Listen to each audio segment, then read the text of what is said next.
Quando você observa ali o ensino da filosofia na universidade medieval, você vê que a organização mental a que eles chegaram era de fato prodigiosa e era uma organização coletiva. Quer dizer, aquilo que um estava entendendo, todo mundo precisava entender e entender mais ou menos nos mesmos termos e eliminar o mais possível a ambiguidade, a obscuridade em todas as discussões filosóficas, né? Você vê aqui a prática medieval das disputas, onde dois alunos eram designados para defender duas posições antagônicas, duas hipóteses antagônicas, né? Que não eram necessariamente as da sua preferência. Se você acreditava numa coisa, você podia ser convidado a defender a tese contrária.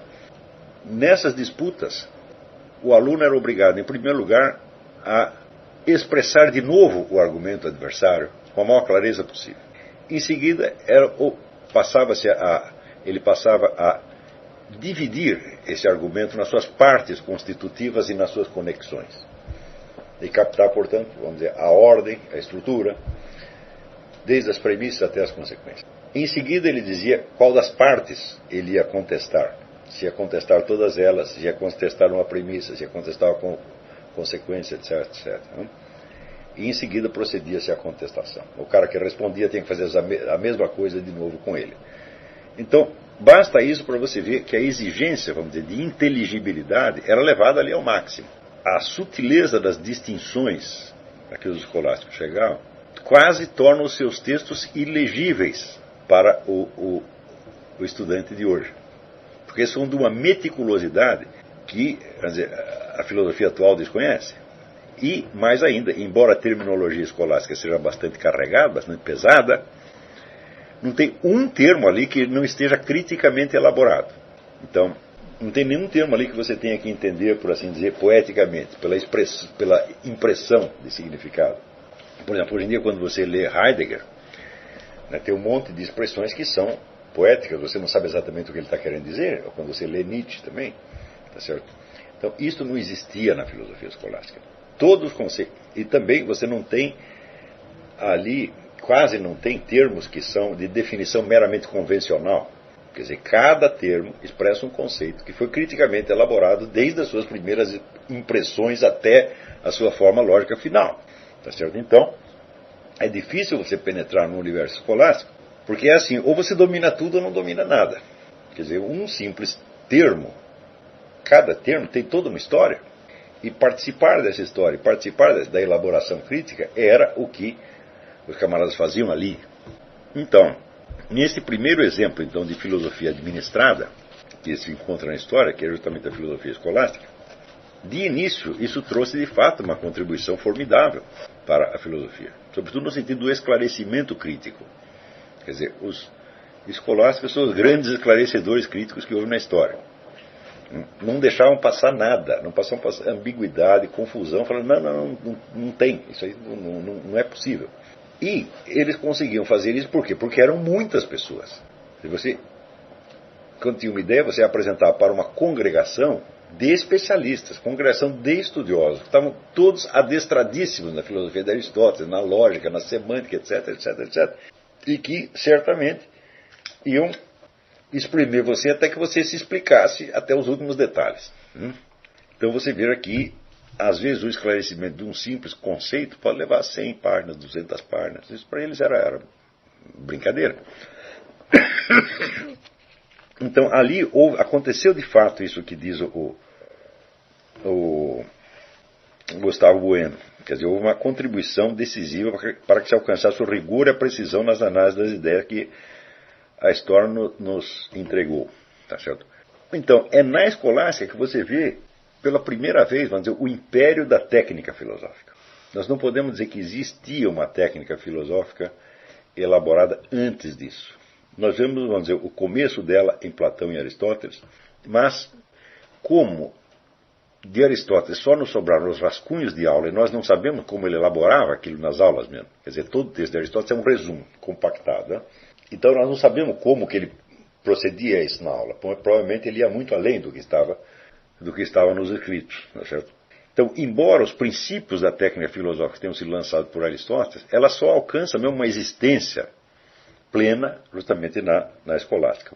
Porém, É incrível você ver como a fase criadora, a fase onde a escolástica mostrou, de fato, um poder, foi de curta duração. Né? Praticamente, isso aí é só o século XIII. Depois, à medida que, justamente, que as universidades vão se integrando na administração ou da igreja ou dos governos locais, em que os letrados, os indivíduos formados pela universidade, vão adquirindo funções ou eclesiásticas ou burocráticas, tá certo? Então, a necessidade prática a que todo o ensino passa a atender faz com que naturalmente haja um recuo do senso crítico e a condensação do ensino, vamos dizer, em fórmulas de fácil transmissão. Porque, evidentemente, se você não tem todo o tempo do mundo para você dedicar ao esclarecimento crítico dos conceitos, mas você precisa rapidamente ter uma doutrina pronta que possa orientá-lo na prática, ou que você possa repetir para os outros, então tudo tende a se condensar, vamos dizer, em fórmulas prontas, que gradativamente vão perdendo sentido. Perder sentido quer dizer que os indivíduos que transmitiam aquilo já não tinham noção de todo o trabalho crítico que tinha sido feito para chegar àquele ponto. Então, recebiam as doutrinas mais ou menos prontas e não precisavam entendê-las em profundidade. Bastava que repetisse as coisas dentro de uma fórmula que fosse considerada socialmente aceitável pela corporação. Então, é justamente aí que você vê o fenômeno da impressão que René Descartes teve ao aprender a filosofia escolástica, e já no século XVII, 4 séculos depois, no colégio de La Flèche, onde ele aprendeu a escolástica com os jesuítas, ele tinha a impressão de que eles estavam dizendo coisas vazias, e de que eles mesmo não entendiam o que estavam dizendo. E, de fato, ele tinha razão. Né? Porque o trabalho criativo, vamos dizer, do esclarecimento crítico já tinha acabado. E você tinha ali uma série de fórmulas prontas que podiam ser passadas de geração em geração. Na Península Ibérica, a força criadora da escolástica dura mais algum tempo. Ela chega, na verdade, chega até o século XVIII. Mas, ao mesmo tempo, vamos dizer, o intercâmbio criador entre a Península Ibérica e os outros países tinha cessado. Quer dizer, os outros países aderiram rapidamente às novas modas filosóficas, o cartesianismo, o spinozianismo, leibnizianismo, etc., etc., e perderam interesse no mundo escolástico, enquanto, vamos dizer, as técnicas escolásticas continuavam sendo cultivadas na Península Ibérica, a qual, para completar o negócio, tinha entrado, vamos dizer, num período de decadência econômico-política formidável, a partir da destruição da Grande Armada, quando o rei Filipe manda a frota espanhola atacar a Inglaterra, e a frota é destruída a meio caminho por uma tempestade.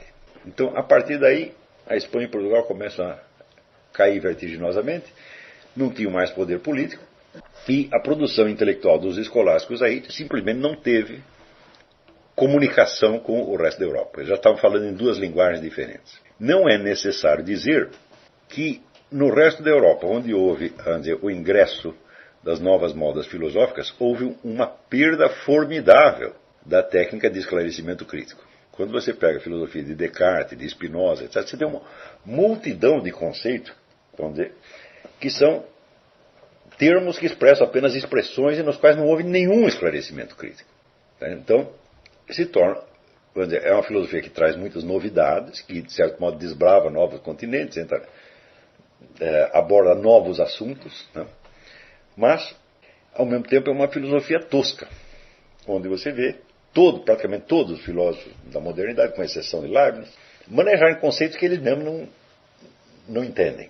Por exemplo, quando você lê ali as famosas provas da existência de Deus dadas por Descartes, em que ele prova Deus a partir da noção do eu que se conhece a si mesmo, ele não tem a menor ideia, mas em nenhum momento ele revela o menor sinal de perceber que esse Deus, como perfeição infinita, que ele deduz da autoconsciência do eu, não tem como ser ao mesmo tempo o Deus criador da matéria, né? Porque é somente uma ideia de perfeição. Então, isso aí é uma coisa que qualquer escolástico perceberia na primeira. Diria assim, olha, você, meu filho, você provou que Deus é infinito e perfeito, agora você não provou que ele criou nada. Esse Deus que você disse aí não tem nada a ver com o mundo da matéria. Então, é como se diz, o Deus de Descartes já não é um Deus criador, é apenas um Deus perfeito. Porém, e mais ainda, esse Deus passa a ser uma função do eu consciente de si mesmo. Então, daí, para você julgar que Deus é uma criação do eu, é só um passo. É uma consequência, talvez, não sei se é desejado ou indesejado por Descartes. Hoje, depois de ler o livro do Maxime Leroy, eu começo a achar que foi desejada. Começo a achar que ele tramou a coisa. Mas eu não posso provar isso ainda. Ainda tem que... muita água vai decorrer nesse negócio.